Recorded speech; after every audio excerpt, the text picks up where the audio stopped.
তোমরা যারা আমার দীঘার প্রথম দিনের ব্লগটা এখনো দেখোনি, তারা কিন্তু আমার চ্যানেলে গিয়ে অবশ্যই দেখে নিও। আর পরের দিন আমরা কি কি করলাম তা জানতে হলে এই ভিডিওটা শেষ অবধি দেখতে হবে।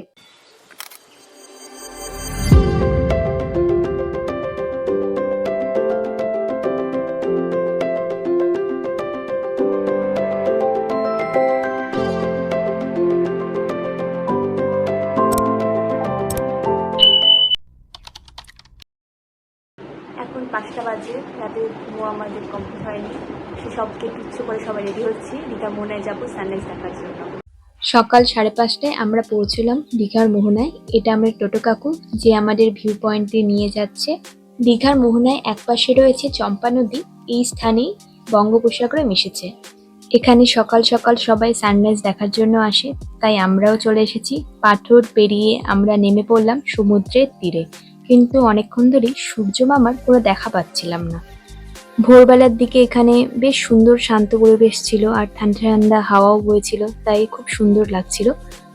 তারপর অবশেষে দেখলাম সূর্যি মামা আকাশে উদয়মান হয়েছেন, কিন্তু আমার ছবি তোলা ভিডিও করা কিছুই হয়নি। ভেবেছিলাম অনেক কিছুই করব, আর ঘুমের অভাবে চোখ মুখের অবস্থাও খুব বাজে ছিল, তাই আমার কোনো ছবিও ভালো আসেনি।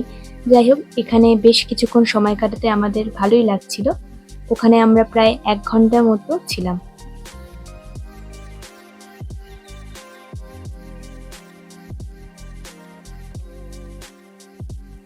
তারপর আবার রেডি হয়ে 9টার দিকে বেরিয়ে পড়লাম, আর আমাদের গন্তব্য ছিল তালসারি বিচ।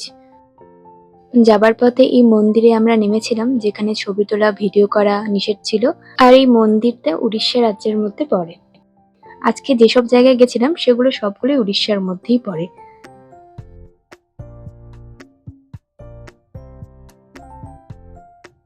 তারপর অবশেষে আমরা পৌঁছালাম তালসারি বিচে। আর এখানকার সবচেয়ে বড় আকর্ষণ হলো নৌকো করে ওপারে একটা দ্বীপে যাওয়া যায়।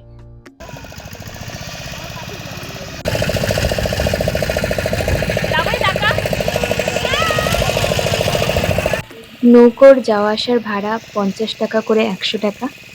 তো আমরা সবাই এখানে উঠে পড়েছি। আমার ফোন নিয়ে ভিডিও করতে খুব ভয় লাগছিল যদি পড়ে যায়, সেই কারণে এরকম হাত কাঁপছিল।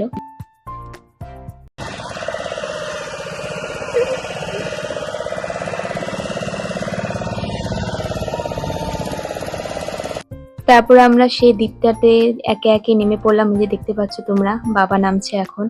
আর সময় বাড়ার সাথে সাথে যেহেতু জল বাড়ছিল, তাই আমাদের নৌকোর যে কাকুটা ছিল সে বলে দিয়েছিল যে তাড়াতাড়ি করতে। আর জুতোগুলো সব আমরা নৌকোয় রেখে নেমেছিলাম, যাতে ওই নৌকো করে আমরা ফিরতে পারি।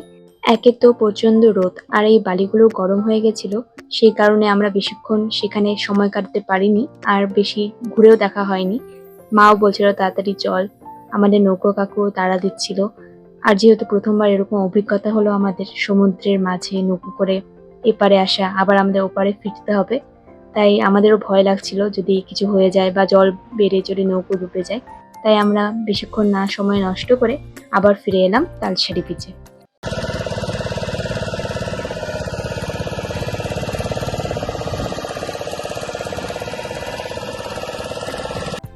তারপরে আমরা গেলাম উদয়পুর বিচে। সেখানে তোমরা দেখতেই পাচ্ছ খুব ভিড়।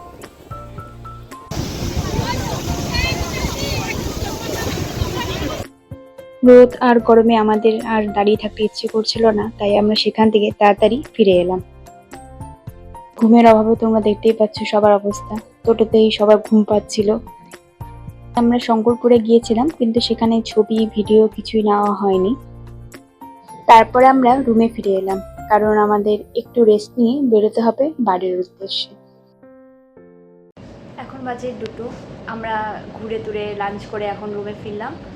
এবার আমরা একটু রেস্ট নেব, তারপর আমরা ব্যাগপত্র গুছিয়ে এখান থেকে 4টার সময় বেরোবো। এবার আমাদের আজকে দীঘা থেকে হাওড়া অবধি ট্রেন ছিল, কিন্তু ট্রেনটা জানি না কেন 3 ঘন্টা লেট হয়ে গেছে। এবার আমাদের কালকেই মালদা পৌঁছতে হবে, সেই অনুযায়ী আমাদের টাইম ছিল যে রাত 11টার সময় আবার আমাদের হাওড়া টু মালদা ট্রেন আছে।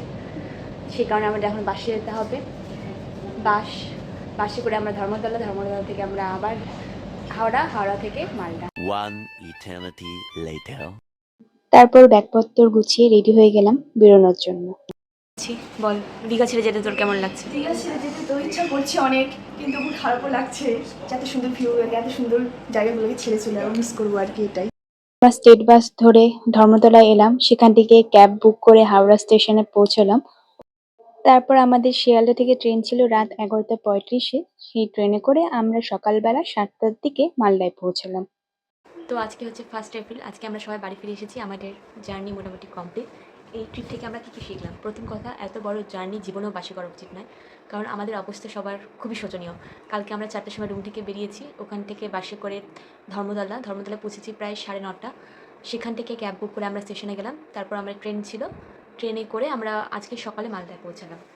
আর যাওয়ার দিনে অবশ্য ট্রেনটা আমরা মালদা টু দীঘা ডাইরেক্ট ট্রেনটা পাইনি, তাই সেদিনও অনেক জার্নি হয়ে গেছিলো, কিছু করার নেই। আর আসার সময় ট্রেন তো পেলাম না, ডিলে হয়ে গেছিলো দীঘা টু শিয়ালদা ট্রেনটা, না সরি দীঘা টু হাওড়া ট্রেনটা। যাই হোক, কিছু করার নেই। আর আমরা বলেছিলাম যে যাওয়ার দিন আমাদের একটা ব্যাগ হারিয়ে গেছিলো। আমার ভালো লাগছে না, যেহেতু আমাদের ব্যাগটা হারিয়ে গেছে।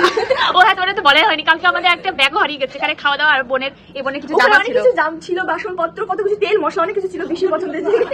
ব্যাগ হারিয়ে যাওয়া বলতে আমরা টোটো করে যখন স্টেশনে গেলাম, স্টেশন থেকে নেমে সেই ব্যাগটা আমরা নামাইনি, কিন্তু টোটো কাকু ভালো ছিল, সেই ব্যাগটা ফেরত দিয়ে গেছে আজকে, তাই সবাই খুব খুশি। আমরা যেখান থেকে টোটোতে উঠেছিলাম সেই বাড়িতে এসে কাকুটা নিজের কন্ট্যাক্ট নাম্বার দিয়ে যায়।